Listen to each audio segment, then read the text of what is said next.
IBN 7 हौसला है।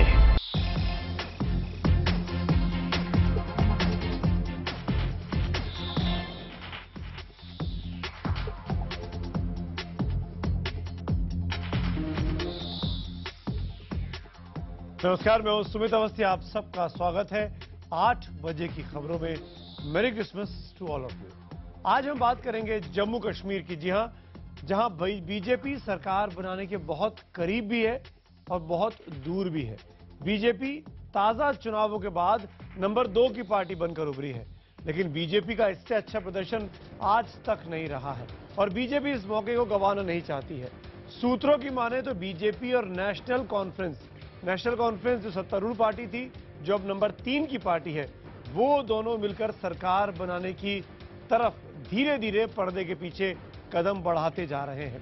सूत्रों के ही मुताबिक जम्मू कश्मीर के पूर्व मुख्यमंत्री और नेशनल कॉन्फ्रेंस के नेता उमर अब्दुल्ला ने सरकार बनाने की कवायद को लेकर बीजेपी के तमाम बड़े नेताओं के साथ मुलाकात की है। जी हां, जिसमें अमित शाह का नाम आ रहा है, जिसमें अरुण जेटली का नाम आ रहा है, जिसमें राम माधव का नाम आ रहा है। इन नेताओं के साथ उमर अब्दुल्ला के मुलाकात की खबरें हैं। सूत्रों की माने तो इस मुलाकात में बीजेपी ने नेशनल कॉन्फ्रेंस को सबसे बड़ी खबर यही है कि बीजेपी अपना मुख्यमंत्री बनाना चाहती है और इसीलिए नेशनल कॉन्फ्रेंस को डिप्टी सीएम पद देने की पेशकश की है। साथ ही साथ राज्यसभा में एक सीट और केंद्रीय मंत्रिमंडल में एक पद भी दिया जा सकता है। एक केंद्रीय मंत्री बनाने का ऑफर भी नेशनल कॉन्फ्रेंस के उमर अब्दुल्ला को दिया गया है।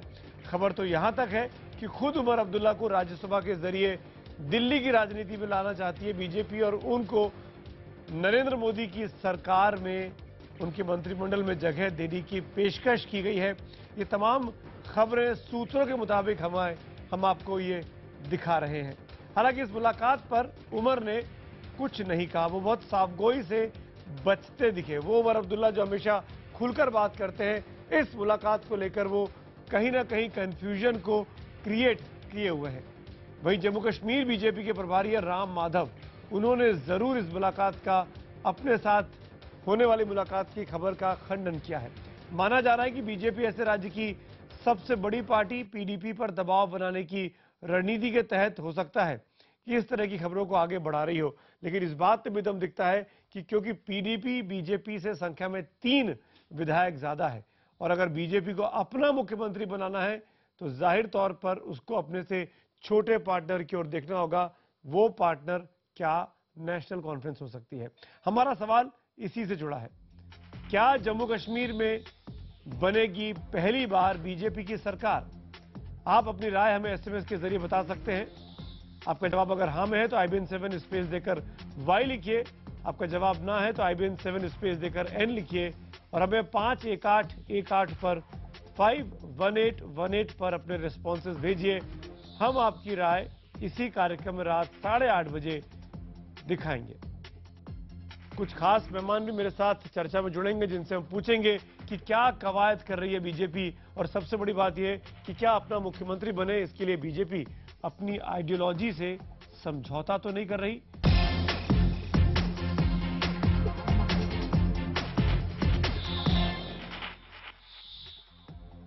मोदी चमत्कार के चलते बीजेपी जम्मू कश्मीर में भी पहली बार अपनी सरकार बनाने की कोशिश कर रही है। उसी मोदी लहर पर सवार होकर बीजेपी को लगता है कि यह बहुत बढ़िया मौका है, भारत के सबसे उत्तरी राज्य में अपना परचम लहराया जा सकता है। नेशनल कॉन्फ्रेंस की मुखिया उमर अब्दुल्ला की बीजेपी नेताओं से कथित मुलाकात के बाद इस बात की अटकलें बहुत तेज भी यहां राजधानी में हो गई हैं। आज दिन भर तरह तरह की खबरें तरह तरह के कैंपों से आती रही। माना जा रहा है कि दोनों दल जल्द ही गठबंधन का औपचारिक ऐलान कर सकते हैं। इस बीच आज केंद्रीय पर्यवेक्षक के तौर पर जम्मू पहुंचे अरुण जेटली ने बीजेपी विधायकों के साथ बैठक की और सरकार गठन पर उनकी राय जानी। जेटली ने कहा कि जम्मू कश्मीर में सरकार बनाने और नेतृत्व करने को लेकर कोई भी फैसला पार्टी अध्यक्ष अमित शाह पर छोड़ दिया गया है। पहली बार है कि विधायक दल की बैठक तो होती है लेकिन नेता नहीं चुना गया। शायद बीजेपी अपने पत्ते अभी छुपाना चाहती है, दिखाना नहीं चाहती, क्योंकि बीजेपी को लगता है कि नेशनल कॉन्फ्रेंस अगर उसके फॉर्मूले को मान जाती है तो शायद उसका अपना मुख्यमंत्री यहां पर हो जाए। सरकार स्टेबल गवर्नमेंट बने, इसके लिए सारी तैयारी हो रही है। क्या जम्मू कश्मीर में भी बीजेपी की सरकार बनेगी?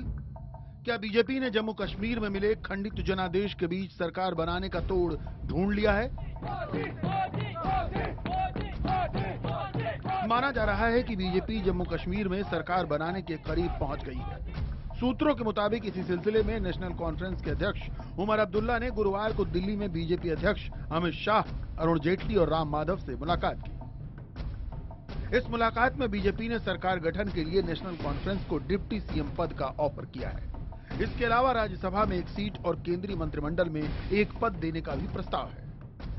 हालांकि जम्मू कश्मीर के प्रभारी राम माधव ने ट्वीट कर इस मुलाकात का खंडन किया। उन्होंने कहा, नेशनल कॉन्फ्रेंस के नेता से उनकी मुलाकात नहीं हुई है। लेकिन सूत्रों की माने तो इस कथित मुलाकात के बाद उमर श्रीनगर के लिए रवाना हो गए, जहां वो अपने विधायकों के साथ बैठक कर उनकी राय जानेंगे। वैसे नेशनल कॉन्फ्रेंस में विधायकों के टूटने की भी आशंका जताई जा रही है।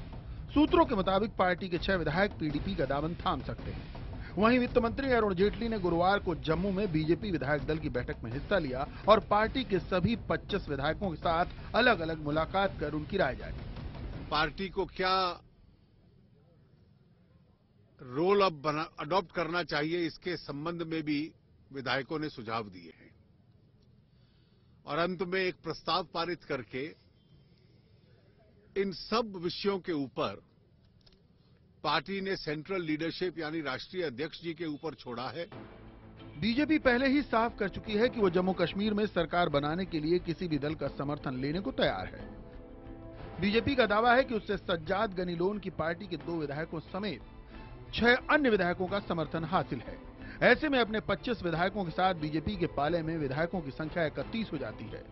अगर उसे नेशनल कॉन्फ्रेंस के 15 विधायकों का समर्थन हासिल हो जाता है तो सरकार बनाने के लिए जरूरी 44 के आंकड़े को बीजेपी पार कर जाएगी। वहीं 28 सीटों के साथ सबसे बड़ी पार्टी बनी पीडीपी अभी यह तय नहीं कर पा रही कि वो बीजेपी के साथ जाए या नहीं। हालांकि कांग्रेस ने उसे खुला समर्थन देने का ऐलान कर रखा है।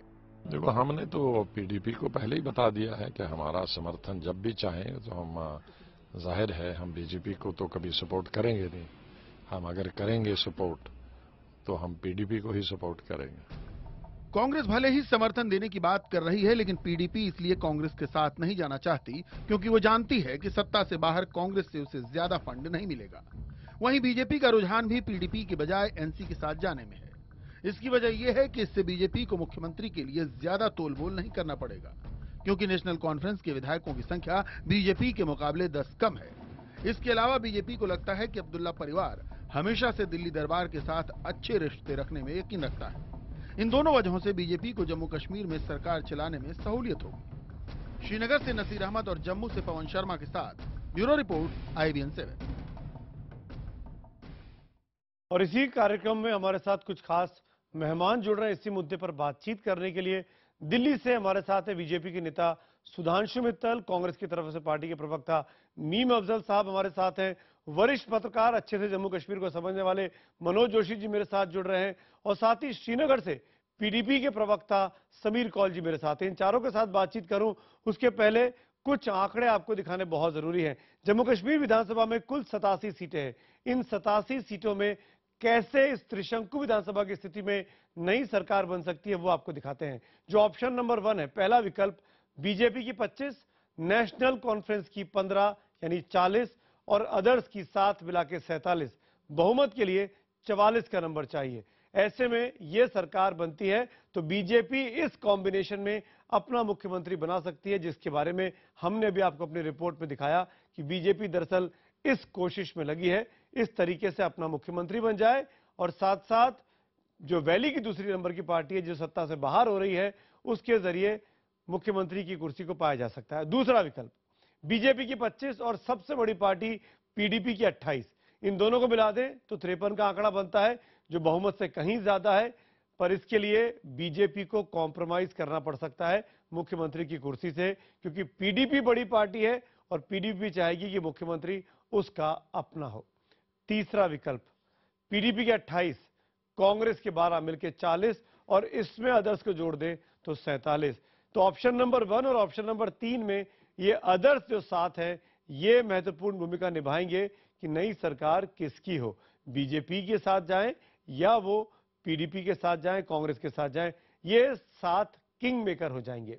ऑप्शन नंबर 4, चौथा विकल्प, पीडीपी के 28, नेशनल कॉन्फ्रेंस के 15 और अदर्स के साथ। ये थोड़ा ज्यादा ही दूर देखने की बात है कि दो धुर विरोधी पार्टियां एक साथ एक फोरम पर आ जाएं और पीडीपी का मुख्यमंत्री बन जाए और एनसी का उप मुख्यमंत्री बने। इसके आसार सबसे कम इस कॉम्बिनेशन में दिखाई देते हैं, पर राजनीति में सारी संभावनाओं को नकारा नहीं जा सकता है। जब लालू नीतीश एक हो सकते हैं धुर विरोधी, तो उमर अब्दुल्ला और महबूबा मुफ्ती क्यों नहीं हो सकते हैं।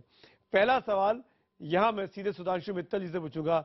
सुधांशु जी, मुझे अच्छे से याद है रिजल्ट वाले दिन हम और आप सीधे लाइव स्टूडियो में बैठ के बात कर रहे थे और आपने उस वक्त इशारा किया था कि पीडीपी और बीजेपी सबसे वायबल कॉम्बिनेशन दिखाई देता है। पर आज दिन भर का जो घटनाक्रम रहा, जिस तरीके से नेशनल कॉन्फ्रेंस के नेताओं के साथ मुलाकातों की खबरें आती रहीं, क्या बीजेपी अपना मुख्यमंत्री बनाने को लेकर पीडीपी से बातचीत नहीं करना चाहेगी, इसीलिए नेशनल कॉन्फ्रेंस से बात कर रही है? समझिए, 2-3 चीजें कहना चाहता हूं। पहले तो जो आपने ये जो ऑल्टरनेटिव दिए हैं, इसमें एक ऑल्टरनेटिव आप भूल गए। जब हाइपोथेटिकल चल रहा है और टेक्निकल फीजिबिलिटी चल रही है, तो एक ऑल्टरनेटिव और भी है कि पीडीपी, एनसी और कांग्रेस ने तो अपना समर्थन उनको घोषित कर ही रखा है। एनसी भी कह रही है कि हम सोच सकते हैं, तो वो भी एक संभावना हो सकती है। वो तो एक बात है। दूसरा, जब राम माधव जी का ट्विटर आ गया कि हमने नहीं मुलाकात की है, तो बार बार उस मुलाकात का हवाला देने, मुझे लगता है शायद ज्यादती हो रही है। तीसरी बात, मैं एक आपको बयान का सिग्निफिकेंस आपको ध्यान दिलवाना चाहता हूं अमित शाह जी का, जिसमें कहा उन्होंने हमारी 3 प्राथमिकताएं, स्ट्रेंथनिंग ऑफ नेशनल सॉवरेनिटी, देशभक्ति कूट के भरी हुई है और हमारे लिए राष्ट्र हित पर सबसे सर्वोपरि है, एक बात तो विकास, डेवलपमेंट, और तीसरा रीजनल बैलेंस। सुधांशु जी, इसी पहली बात को पकड़ते हुए मैं ये कहता हूं कि अगर भारतीयता बहुत जरूरी है, राष्ट्र बहुत जरूरी है, तो पीडीपी को समर्थन करने की घोषणा आपकी पार्टी क्यों नहीं करती? पीडीपी सबसे बड़ी पार्टी बनकर उभर कर आई है, आप क्यों ऑप्शन खोल के चल रहे हैं? मैं एक और कह रहा हूं, देखिए, आपने खुद ने कहा कि एक खंडित जनादेश है। खंडित जनादेश में भी एक विषमता यह है कि हम वोट प्रतिशत में सबसे बड़ी राजनीतिक पार्टी की तरह जम्मू कश्मीर में उभर के आए हैं। खंडित जनादेश होता है तो स्वाभाविक तौर पे एक हर संगठन ये कोशिश करता है कि वो राज्य को अपना नेतृत्व दे जी, ताकि जिन विचारों को लेके आप राजनीति में है आप उनको जमीन पे उतार ठीक है और एक अच्छा प्रशासन दे। ठीक है सुधांशु जी, लेकिन अच्छा, वो स्वाभाविक है। समीर कौल पीडीपी नंबर 1 पार्टी है और उठापटक बीजेपी के अंदर चल रही है। क्या आप लोग कोशिश नहीं करना चाहते हैं बीजेपी के साथ आइस ब्रेक हो, बातचीत की शुरुआत हो सरकार बनाने को लेकर, या आप कांग्रेस के सहारे हैं? देखिए, ऐसा तो हमने बिल्कुल नहीं कहा कि हम बीजेपी से या किसी और पार्टी से बातचीत नहीं करना चाह रहे, लेकिन आपको ये बात बता दें कि 2-3 इश्यूज हैं। एक, जम्मू कश्मीर एक बड़ा सेंसिटिव स्टेट है, जो आपको मालूम है, और यहाँ पे बड़ा सावधानी से हर एक चीज़ गंभीरता से हर एक चीज़ को सोच के एक्ट करना पड़ता है। नंबर 2, जनादेश की बात हुई। अगर प्रोग्रेस डेवलपमेंट के नाम पे वैली ऑफ कश्मीर में सबसे ज़्यादा हमको वोट मिले हैं, तो हमारे भी कोई जिम्मेदारियां हैं, जो लोगों की सोच समझ को हम समझें कि वो क्या चाहते हैं, उनके एस्पिरेशंस क्या है। और तीसरी बात ये कि पीपल्स डेमोक्रेटिक पार्टी का भी एक अपना सोशल एजेंडा है, एक पॉलिटिकल एजेंडा है, एक इकोनॉमिक एजेंडा है। जब किसी पार्टी से बात की जाती है तो वो एडजस्टमेंट के बेसिस पे होता है। कुछ चीज़ वो एडजस्ट करते हैं, कुछ चीज़ हम एडजस्ट करते हैं, तब बात बन सकती है। लेकिन हर एक चीज़ को कॉम्प्रोमाइज करके आप बिल्कुल ही हर जमीन पे लेट के बात करने, लेकिन समीर आप इस बात पे कैसे रिएक्ट करेंगे कि उमर अब्दुल्ला की मुलाकात हुई बीजेपी के नेताओं से? इस पर आप कैसे रिएक्ट करना चाहेंगे जो खबरें आई हैं? इस पे मैं ना ही रिएक्ट करूं तो अच्छा है, क्योंकि बचपने की बातें हैं, जो श्रीनगर में एक बयान, जम्मू में एक बयान, और दिल्ली और लंदन में दूसरे बयान, और आज जा रहे हैं कल नहीं जा रहे हैं, ये सब उठखेलियां हैं। हम इस चीज़ को, ये Jammu Kashmir is a serious issue, and we have to give a serious government to the people of Jammu Kashmir. आपके लोगों ने बीजेपी इन से चीजों बातचीत की शुरू तरफ कर दी react है? करने से कोई- महबूब साहब, मुफ्ती जी ने, महबूबा मुफ्ती ने? जी, अभी जहां तक मेरी नॉलेज है ऐसी कोई सीरियस बातचीत नहीं हुई है। होगी बातचीत? होगी, हो भी सकती है बिल्कुल, अगर दोनों पार्टियां चाहें तो क्यों नहीं हो सकती। बीम अफजल साहब, गुलाम नबी आजाद का यह कहना कि हम पीडीपी के साथ जा सकते हैं, ये किस बात की ओर इशारा करता है?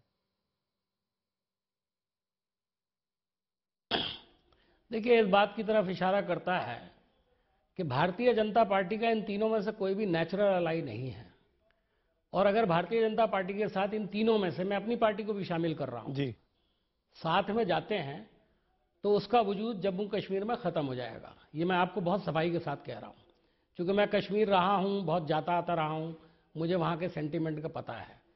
दूसरी अहम बात, इसमें कुछ उसूली बातें हैं। 370 के मामले में ये तीनों पार्टियां कहती हैं 370 रहना चाहिए, जबकि कश्मीर में अकेली पार्टी बीजेपी है जो 370 के खिलाफ है। इस सेंटीमेंट को सामने रख करके बीजेपी क्या करेगी? दूसरे, देश के प्रधानमंत्री और भारतीय जनता पार्टी के नंबर 1 लीडर जब कोई बात कहते हैं तो उसे बहुत उसूली तौर पे हम उसको लेते हैं। उन्होंने अपनी तमाम इलेक्शन मीटिंग में कहा कि वो वंशवाद का खात्मा करना चाहते हैं। बाप बेटी की सरकार भी नहीं चाहते, बाप बेटे की भी नहीं चाहते, बल्कि उन्होंने पूछा कि इससे बड़ा नुकसान हुआ है, इन्होंने लूटा है सिर्फ, और उन्होंने हमको भी लुटेरा ही बताया है। तो अब ये किस तरह से किसी पार्टी के साथ जाएंगे, ये तो सवाल आप इनसे पूछिए, हमारे पूछने की जरूरत नहीं है, देश पूछ रहा है।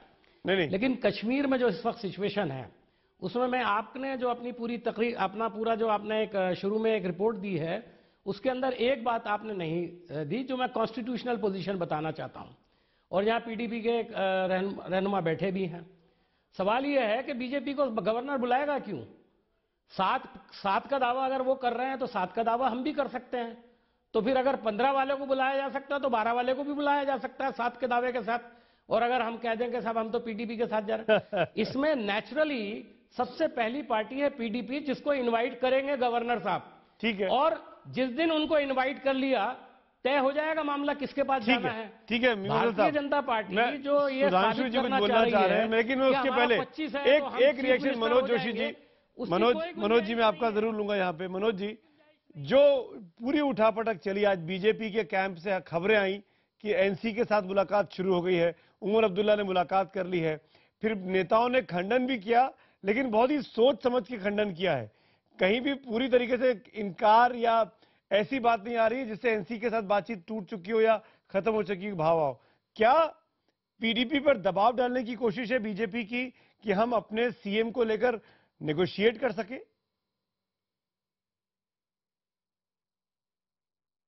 देखिए, भारतीय जनता पार्टी को ये देखना होगा, हाँ वो जरूर सरकार बनाने की वहां कोशिश करती है। जब भी कोई पार्टी कोई चुनाव होता है तो पार्टी चाहेगी कि हमारा ही मुख्यमंत्री हो।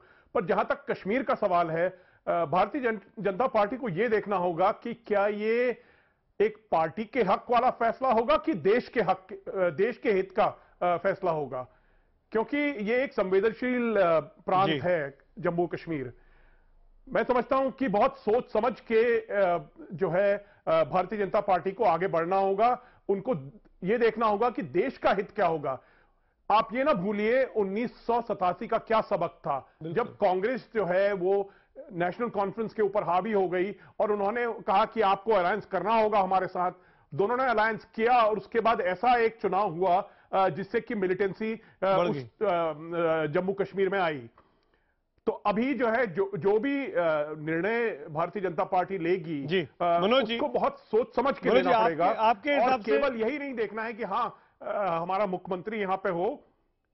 आपके हिसाब से बेस्ट फिजिबल ऑप्शन क्या है, बीजेपी पीडीपी या बीजेपी एनसी? नहीं, मैं समझता हूं कि बीजेपी पीडीपी, यह है कि बीजेपी बाहर से समर्थन दे पीडीपी को। साथ साथ देखिए, ये इलेक्शन ने ये भी दिखाया है कि जम्मू और कश्मीर इलाके में एक बहुत बड़ी दरार सामने आई है। ये दरार को जो है एक पुल बनाना है। जो भी जम्मू कश्मीर का मुख्यमंत्री होगा उसको वहां पे इसको ब्रिज करना है।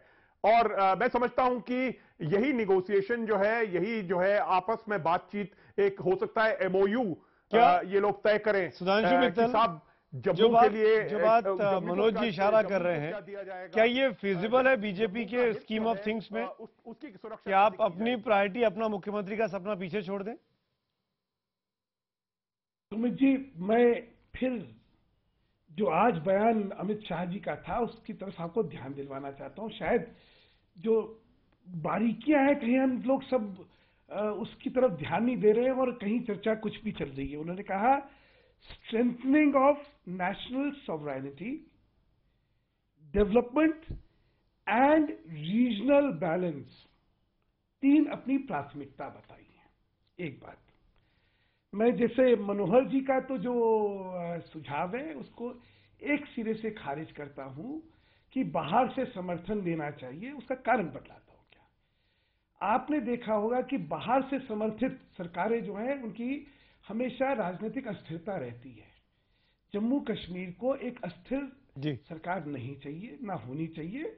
अगर आपको उस राज्य में विकास चाहिए, सुशासन चाहिए, तो ये तो मैं इस बात को तो बिल्कुल ही पहले एक सिरे से ही एक बात क्लियर हो गई कि बीजेपी सरकार में आएगी। एक आखिरी चीज मैं कह रहा था, तो मैं अभी मीम अफजल साहब का सुन रहा था, कह रहे थे हमने जब चुनाव लड़ा तो हमने पीडीपी के खिलाफ कहा कि ये बाप बेटी की सरकारें वगैरह वगैरह। मीम अफजल साहब, जब आपने भी ये चुनाव लड़ा था अभी, तो आपने कहा था कि नहीं पीडीपी को चुनाव में जिताइए, बहुत अच्छी सरकार देंगे और ये बहुत अच्छी संगठन है। आपने उनके बारे में क्या कहा था? तो मीम अफजल साहब जवाब दीजिए। जवाब देने से पहले आप चारों खुल के चुनाव लड़ रहे थे, सही बात कह रहे हैं सुधांशु मित्तल। आप जवाब जरूर देता हूं। बातें करके फायदा क्या है? देखिए मतलब अच्छा आखिरी एक चीज सुधांशु जी, पहली बात तो ये खत्म कर कि पीडीपी इलेक्शन में मैं ये कहूंगा मित्तल साहब से कि कश्मीर के अंदर हम उसूली तौर पर कुछ बातें जानते हैं अच्छी तरह से, जिसमें 370 का मैंने जिक्र किया। उस पर जरा आप अपना वाजे फरमा दें कि किसी भी पार्टी के साथ जाएंगे 370 खत्म कर रहे हैं, आप अपने मैनिफेस्टो से हटाएंगे। नेशनल मैनिफेस्टो में आपने लिखा हुआ है। यह अलग बात है कश्मीर में आप जम्मू में 370 की बात कर रहे थे, श्रीनगर और कश्मीर के अंदर, वैली के अंदर आपने कभी वो बात नहीं की। पूरा इलेक्शन में वहीं था, मैंने सब देखा कि आपके लीडर वहां क्या बोल रहे थे, और मोदी जी भी एक भी सभा में उन्होंने 370 की बात नहीं कही। बताइए। लेकिन क्या आप उसे छोड़ने को तैयार है? टेलीविजन पे कह दीजिए। अब मैं बोल लूं, बोलिए। नंबर 1। दूसरी बात मैं पूछना चाहता हूं कि ये जो खबर आ रही है कि 7 लोग आपके साथ हैं, मेरी जानकारी और मेरी अपना, मैं आपको बता दूं, इनके साथ सिर्फ 2 इंडिपेंडेंट्स हैं, सिर्फ 2, तीसरा नहीं है। ये अफवाह उड़ाए करके वो जो आपने कहा अवस्थी जी शुरू में कि क्या ये दबाव डालना चाहते हैं, मुझे लगता है कि उमर अब्दुल्ला भी इनकी चाल में आ गए हैं। उनको दिल्ली नहीं आना चाहिए था, वो दिल्ली आए और फंस गए, और ये प्रेशर यकीनन पीडीपी के ऊपर डालने का काम किया है उन्होंने। सुधांशु जी जवाब दीजिए। पीडीपी सुधांशु उमर जी का अब्दुल्ला जवाब के साथ सरकार नहीं बनाना चाहिए। जवाब दीजिए। समीर कौल, ये जब चुप होंगे तो बोलूंगा ना मैं। एक कहावत होती है, काजी जी शहर का अंदेशा। तो शायद जो है मीम अफजल साहब जो है उस, अरे कमाल कर रहे हैं, अंदेशा है 370 में वेरी इंपॉर्टेंट थिंग। काजी जी क्या मतलब है? आप बोल दीजिए अंदेशा नहीं है। मीर साहब आप क्या देखिए, तहजीब ये कहती है। चलिए बोलिए। मैं जब बोलूं तो आप चुप रहिए, आप ही बोलिएगा बीच में बात। देखिए, अभी मैंने इनसे पूछा कि आपने जिस समय चुनाव लड़ा था तो आपने कहा था पीडीपी को जिताओ, तो उस बात पे तो चुप हो गए। क्यों? क्योंकि एक कुतर्क कर रहे हैं। इन्होंने कहा ये स्वाभाविक गठबंधन नहीं होगा पीडीपी का या एनसी का भाजपा के साथ। इनकी याद ताजा करवा देता हूं, एनसी हमारे साथ गठबंधन में रह चुकी है और पीडीपी के साथ भी हमारा संबंध रहा है। तो हुजूर, उनको उनकी चिंता कर लेनी चाहिए, आप अपनी चिंता करिए कि कहां से कहां पहुंच गए। वही जम्मू रीजन। देखिए, मैं ये आप दोनों बड़ी पार्टियां आपस में एलिगेशन में फंसे। आगे की बात, इसमें समीर कौल साहब की आवाज पीछे छूट जाती है। जो सबसे बड़ी पार्टी है, सबसे अधिक एयर टाइम उनका बनता है, और वो शराफत से बैठे। इसका मतलब ये नहीं है कि समीर कौल को हम सुने नहीं। सुधांशु जी, समीर कौल के पास जाऊंगा, मेरे को वक्त की कमी है। समीर कौल, पीडीपी आप देख रहे हैं कि बीजेपी किस तरीके से राजनीति कर रही है, आपका क्या, आपकी क्या रणनीति है? जो मेन पार्टीज हैं वो यूजुअली आरोप प्रत्यारोप के इस चक्कर में लग के जो मेन इशू है, जम्मू कश्मीर के लोगों को एक better, stable, secure, efficient and non corrupt government मिल सके, उसके बारे में मिला के बात करें, वो बात कम होती है। इसका हमें अफसोस है।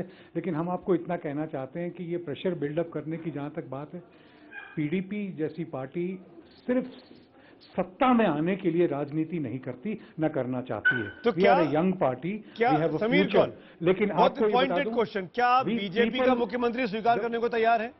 क्या बीजेपी का मुख्यमंत्री अपना उप मुख्यमंत्री शुरुआत के 3 साल में? तो मैं आपको ये बताऊं कि अगर सबसे प्रथम पार्टी बन के अगर पीडीपी आई है और सारे जितने भी आपने ये कंडक्ट किए ओपिनियन पोल्स, उसमें मुफ्ती मोहम्मद सईद जैसा आदमी, ऐसा स्टेट्समैनली आदमी और ऐसा efficient administrator on his past record available हो, तो क्या आप जम्मू कश्मीर और लद्दाख के लोगों को उसका फायदा नहीं देंगे? बिल्कुल, यानी पीडीपी ने अपना स्टैंड बिल्कुल क्लियर कर दिया, जवाब ना देके क्लियरली। सुधांशु जी, लास्ट कमेंट आपका, बिल्कुल लास्ट कमेंट, मुझे उसके बाद प्रोग्राम वाइंड अप करना है। जी समित जी, मेरा कहना है ये जितनी चर्चा करी जा रही है यहाँ पे, ये तथ्यहीन चर्चा है। क्योंकि अभी राजनीतिक स्थिति में सारे विकल्पों के बारे में विस्तृत चर्चाएं होंगी, विस्तृत बातचीत होगी, और जो इन्होंने समीर जी ने कहा वही उद्देश्य भारतीय जनता पार्टी का है। सवाल तो यही है सुधांशु जी, विकास ओरिएंटेड। सुधांशु जी, एक सेकंड, आप मेरा सिर्फ ये कहना है कि आप लोग जंपिंग द गन ना, we are not jumping the gun, के चल रहे हैं कि एक तरफ जा रहे हैं, we are not jumping the gun. BJP को ये बोल देना चाहिए था हम नंबर 2 की पार्टी है, हम नंबर 2 पे रह के खुश हैं, पीडीपी को सरकार बनने का मौका मिलना चाहिए।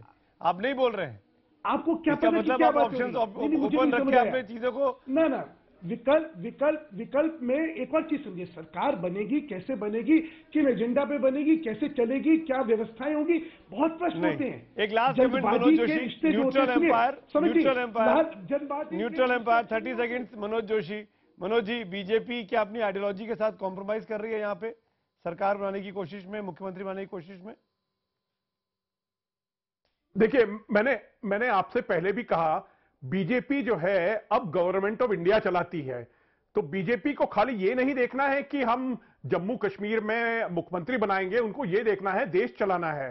और जम्मू और कश्मीर जो है एक बहुत ही संवेदनशील इलाका है, वहां की बहुत गहरी पॉलिटिक्स है। आपके सामने ये इलेक्शन ने एक दरार सामने आई है जम्मू और कश्मीर के इलाके में, विकास की बात है जी, बहुत कुछ ऐसे मुद्दे हैं जिसको कि भारतीय जनता पार्टी को यह देखना होगा कि देश का हित क्या है। चलिए, देश हित में अगर बीजेपी फैसला लेगी तो ज्यादा बेहतर होगा। शुक्रिया आप चारों का हमारे साथ जुड़ने के लिए। लेकिन हमने सवाल भी यही पूछा था कि क्या जम्मू कश्मीर में पहली बार बनेगी बीजेपी सरकार? हजारों की संख्या में हमको जवाब मिले हैं, और जो जवाब मिले हैं उनके नतीजे कुछ इस तरीके से हैं। 90% लोग कहते हैं कि हाँ, जम्मू कश्मीर में पहली बार बीजेपी की सरकार बनेगी। यानी बीजेपी जो मूव अभी तक चलती आ रही है उससे ज्यादातर IBN7 के दर्शक मुतमईन दिखाई देते हैं, उसके साथ खड़े दिखाई देते हैं। केवल 10% लोग ऐसा नहीं मानते हैं।